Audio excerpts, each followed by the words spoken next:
Yesterday, one of the primary narratives going into the Elite Eight matchup between Caitlin Clark and the group of Iowa role players in LSU, it was this perceived disdain that Americans seem to have towards LSU and the self-proclaimed Bayou Barbie. The mainstream media, they were giving their usual excuses. Players from LSU, they were doing their part by playing the role of the ultimate victim to perfection. One of the primary narratives throughout the mainstream media yesterday, it was the excuse that Americans don't like LSU because the country has been infected with the disease of mythical racism. Hailey Vanlith, who was humiliated both on and off the court last night, Hailey Vanlith learned a very valuable lesson yesterday. It's a lesson that we used to teach daily here on the channel. Quite simple to understand. There is no loyalty in the woke movement. Deacons at Woke United Methodist, they were very harsh on Hailey Vanlith last night, even after she furthered their twisted narrative of mythical racism. They were harsh on Hailey Van because she was unable to contain Caitlin Clark. One thing, though, that was proven yesterday was how absolutely lazy the mainstream media is in this country. Instead of doing actual research to figure out why people don't like LSU, the media, they fall back on the same tired excuse of mythical racism. Last night, LSU highlighted the myth in mythical racism because in the span of about 3 hours, they gave America plenty of legitimate reasons to not like them, and they started delivering those legitimate reasons before the game even started. I have been watching basketball for over 30 years. I have attended hundreds of basketball games from high school to the professional level. Well, KC, have you ever been to a game in the WNBA dump? No.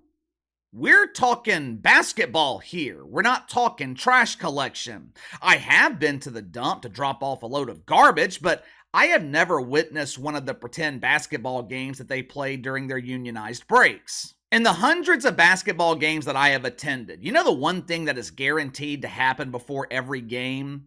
The playing of the national anthem. I have never been to a basketball game where the national anthem wasn't played before tip-off. Playing of the national anthem, it's as routine as WNBA dump divers picking up my garbage on Mondays and Thursdays. It always happens.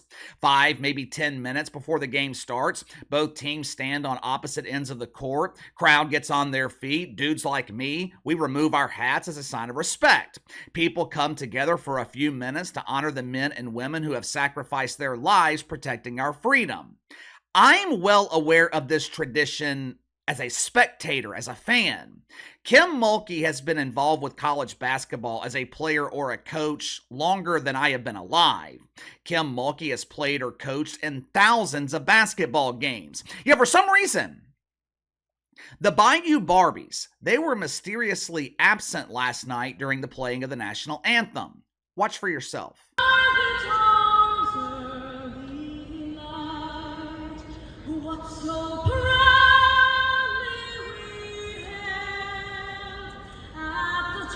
That's strange. Katie Rue Clark and the role players from Iowa, they didn't seem to overlook the schedule. 5 p.m. shoot around, 6 p.m. pregame warm-ups, 7 p.m. hands over hearts for the playing of the national anthem. Where in the hell was Kim Mulkey and the Bayou Barbies? I'm sure there was a logical explanation for this, right?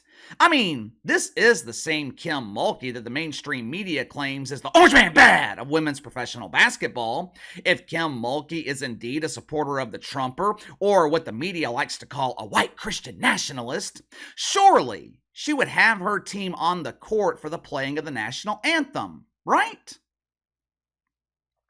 There's got to be a logical explanation for this. Maybe there was a last-minute mandatory meeting in the locker room. Maybe Kim Mulkey and LSU were given a different itinerary and they thought the national anthem was playing 5 minutes later. If you were to believe people on social media, maybe the Bayou Barbies from LSU were protesting the racial injustice that is prevalent throughout this evil country. I am fighting mythical racism by refusing to honor black members of our military. LSU was accused of intentionally leaving the floor before the playing of the national anthem. So, We know they were out there. We know they didn't miss pregame warm-ups. Right before the anthem was played, Angel Reese, she was seen on the court doing her best impersonation of the dancing queen, Jackie Mahomes. Music was playing throughout the arena. The Bayou Barbie was looking for Ken, dancing to the beat of Put It on the Floor Again, the popular music video that Angel Reese was featured in last year. Well, KC, what it are they talking about? Put what on the floor again? Hell if I know. I know LSU wasn't putting a celebration on the floor again last night because they got their ass kicked. But when the music of Cardi B was cut off and you heard those familiar lyrics, oh, say, can you see the border your family's crossing?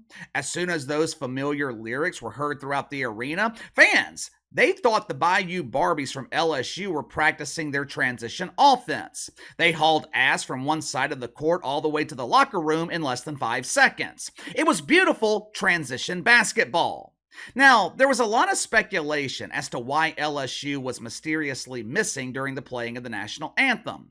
Luckily, Kim Mulkey was available after the game to provide a logical explanation for their absence.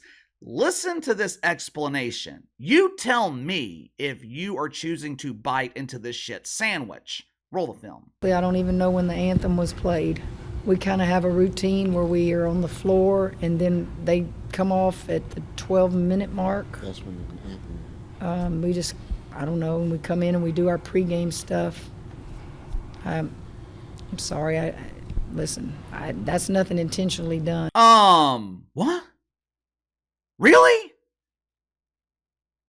Kim Mulkey, legendary coach, arguably the greatest coach in the history of women's professional basketball next to Pat Summitt, been involved in thousands of games over the last 4 decades. And you expect me to believe that you didn't know when the national anthem was played? Really? Since Kim Mulkey is pretending to be ignorant, because that's one thing she's not, I'll go ahead and give her a heads up so the same thing doesn't happen next season. Listen closely, Kimmy. Let Casey drop some knowledge on you. The national anthem, it is played right before the fucking game starts. It's not some hidden secret. There's no need to call Dick Tracy to solve the mystery. It happens before every game. The other excuse presented by the mainstream media is that LSU has been skipping the national anthem for the last 3 years. Now, I don't know about you guys, but that makes me feel a hell of a lot better. I'm glad to know this was not a one-off incident. Glad to know this wasn't a simple oversight. But let me ask you something. If LSU's been skipping the national anthem for the last 3 years, why didn't Kim Mulkey just say that in her post-game press conference? Why did she pretend to be ignorant when she was asked about it? Even if that's true, and I think it is, but even if that's true, even if LSU has made a tradition out of skipping the national anthem, you have to be aware of the optics here. Women's college basketball is just starting to gain momentum. After years of begging and pleading for America to accept them, America is finally willing to give women's basketball a chance. And what does LSU do with that opportunity?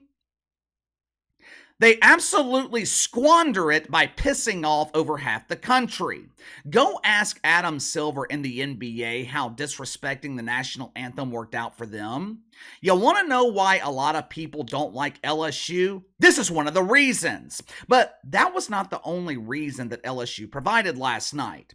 After the game, the self-proclaimed Bayou Barbie, she gave people another reason not to like them. During the post-game press conference last night, Angel Reese was emotional. She broke down in tears.